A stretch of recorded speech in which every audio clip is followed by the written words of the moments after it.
Hello বন্ধুরা, কেমন আছেন? আশা রাখি ভালো আছেন। আজ সকালে ঘুম ভেঙেছিল মাছওয়ালার ডাকে।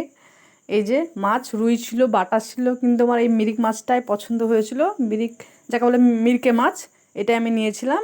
মাছের পেটের মধ্যে ডিম ছিল, এই দেখুন। মাছটা আমি কেটে ধুয়ে নিয়েছি। তারপরে ফ্রেশ ট্রেশ হয়ে এসেছিলাম রান্নাঘরে এসে প্রথমে মেয়েকে ম্যাগিটা বানিয়ে দিয়েছিলাম। তারপরে আমি আমার নিজের রান্নাটা সেরে নিয়েছিলাম। এই যে আমার রান্না প্রায় কমপ্লিট।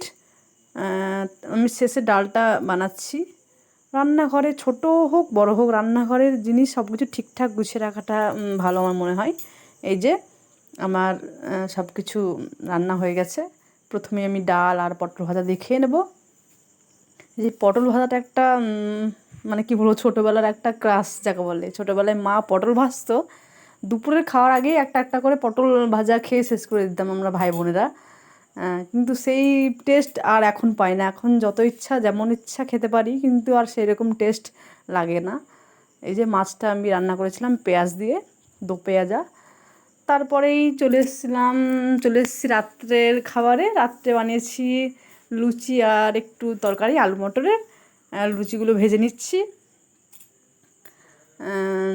সাদা তেলের মধ্যে দিয়ে। এই যে আমার লুচিগুলো একটা একটা করে ভাজা চলছে।